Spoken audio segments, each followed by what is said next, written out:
Warning, this video contains subject matter that may be disturbing to some viewers.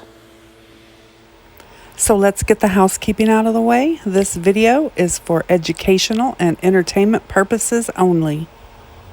All of the information gathered is from news sources or an internet search, and any opinions expressed by me is just that, my opinion. With that being said, let's jump into it. Thank you for watching True Crime AB. Today I want to talk about some new information that's come to light concerning Melanie Gibb. Apparently, Melanie Gibb knows a whole lot more than she's let on concerning all of the deaths surrounding Lori Vallow and Chad Daybell. I'm not so sure that we should be surprised. Fellow YouTuber Awen Rees, who has done extensive coverage on the Lori Vallow Daybell, Chad Daybell saga, put out a new video today disclosing some information that she's recently received from an unnamed source. So somebody sent Awen a recorded conversation between Melanie Gibb and an acquaintance that occurred in January of 2020. Awen says in her video that she is 100% sure that that is Melanie Gibb's voice. Now, Awen has this recorded conversation, but understandably, she's not going to release it right now. She is looking into the legalities of all of that. Now, I have no reason not to believe Awen. She is a very dedicated YouTuber, and she appears very genuine in every video that I've seen. And I am a subscriber of Awen Rees, so you should check out her channel. You can get a lot of great information on this case as well as others. Now, I myself have not heard this telephone conversation, so I will be using the words apparently and allegedly quite a bit. So according to Awen, Melanie talks about multiple things during this conversation. So the first thing we're going to talk about is the death of Charles Vallow. Charles was the husband to Lori Vallow. When he died in Lori's house, apparently shot by her brother Alex Cox in self-defense.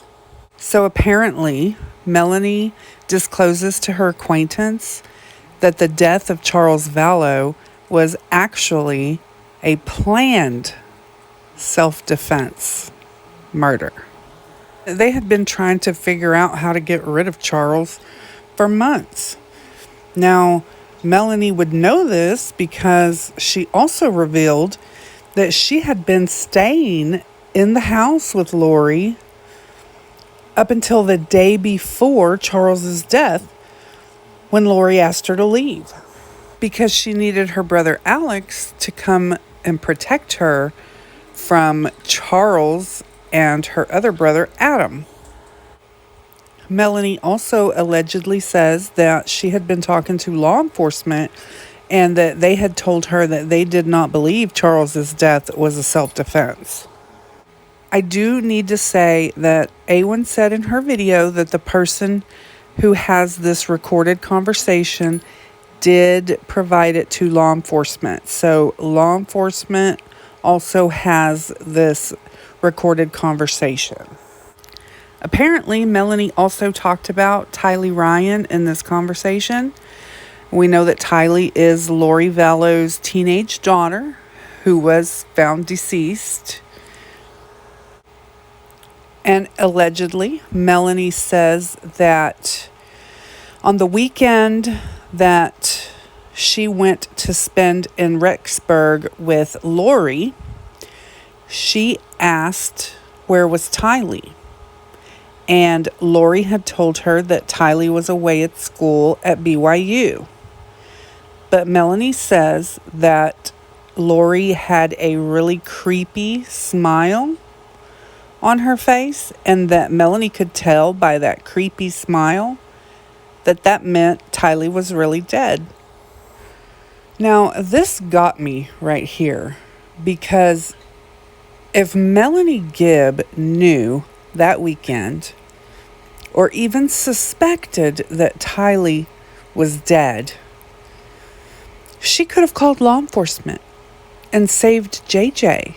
Because if you'll remember, this visit to Rexburg was the last time JJ was seen alive by anybody other than Lori, Chad, or Alex Cox. Well, let me jump back a little bit now that I think about it. If Melanie Gibb knew that Charles Vallow's death was actually a planned murder rather than a self-defense, if she would have called somebody and just reported this, she could have saved multiple lives. Who knows? Because Tylee Ryan, JJ Vallow, and Tammy Daybell were all killed after Charles Vallow. I mean, this seriously makes me rethink everything about Melanie Gibb. And I'm starting to think maybe she was even involved in some of this. I mean, why would she not report murder? Like, come on. Here's where I have to say, Melanie Gibb has not been charged with the connection of anybody's deaths. So there. But I can express my opinion on this matter. And in my opinion, she might ought to be taken another look at. So apparently Melanie Gibb goes on in this conversation to even state that possibly Tylee had a planned role in Charles's demise as far as that baseball bat is concerned. And I do want to say, if y'all are not familiar with this case by now, you can scroll back on my videos and you can look at the overview, and that'll kind of catch you up. Melanie also says, apparently, that Tylee didn't like Charles, but that she didn't like anybody. And Awen discusses in her video that the tone of Melanie's voice when she talks about Tylee is disgusting. That you can feel the animosity that Melanie has when talking about Tylee for some reason. Now, we know from Melanie's interview with Nate Eaton from East Idaho News that Lori had told her that Charles and Tylee and JJ were zombies. She also mentioned in that video that Lori and Chad killed zombies. So there's another chance that Melanie had to go to the police to report these things, because she knew that zombies were killed and that they were accusing JJ now of being a zombie. But apparently during this phone conversation with her acquaintance, Melanie says that something to the effect of Lori was really patient with that kid. And she also says he wasn't Lori's real son anyway, and he was just a drug baby. I mean, come on. Now, when Awen is talking about this part of the story in her video, she becomes very emotional. But she says that the tone of Melanie's voice when she's talking about JJ, whom she already knows by this point is deceased, that it's the tone of her voice was disgusting. She used the words disgusting and contemptful. Now, we need to remember that this telephone conversation that Melanie Gibb allegedly had with an acquaintance was in January of 2020. So right at 6 months before Tylee and JJ's bodies were found. So Melanie also mentions Julie Rowe in this conversation. So we know that Julie Rowe is a self-proclaimed psychic and medium. And she had also written a book under Chad Daybell's publishing company. So at this point, Julie Rowe was saying that she was having visions and that she believed Tylee and JJ were alive and on a beach somewhere, happy and healthy.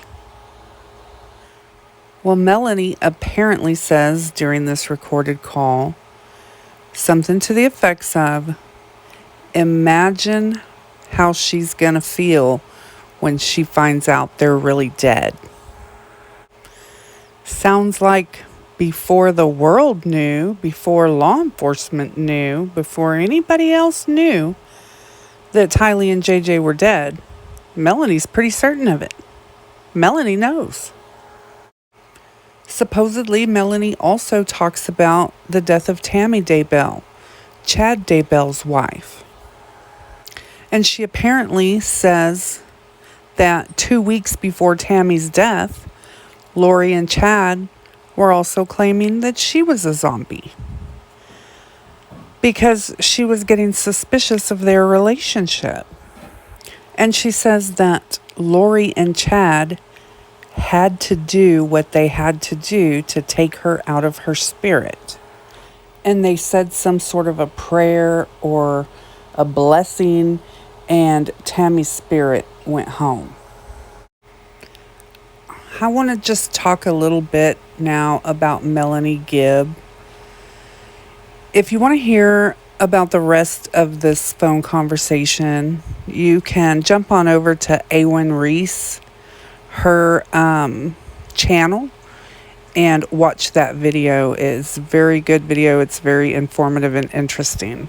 So right now I want to talk a little bit though about Melanie Gibb, because we've seen Melanie in her interviews and when she took the stand in the preliminary hearing. And Melanie tries really hard to come across as this sweet and caring person who has just been brainwashed by Lori and Chad. But how she really comes off, in my opinion, is there's more to her. There's more to the story, and she's only letting us see what she wants us to see. And if all of this is true about this recorded conversation, and I have no reasons to believe that it's not true, then in my opinion, Melanie Gibb has a lot more involvement in all of this than she led us to believe. If nothing else, she knew what was going on. She knew that Charles Vallow was murdered and it was not self-defense. She apparently knew the children were dead before anybody else knew. And yet she said nothing. Not a word. She didn't report any of this to anybody. She could have saved multiple lives. And the question is, why? Why didn't she say something? What is she trying to hide? I for one, I cannot wait until this voice recording is released. I want to hear it. I think we all need to hear it. I think we've been giving half-truths and lies by Melanie Gibb, and that's just my opinion. Well, it's time to conclude this episode. As always, thank you for joining us, and don't forget to hit those like, subscribe, and notification buttons so that you don't miss any future episodes.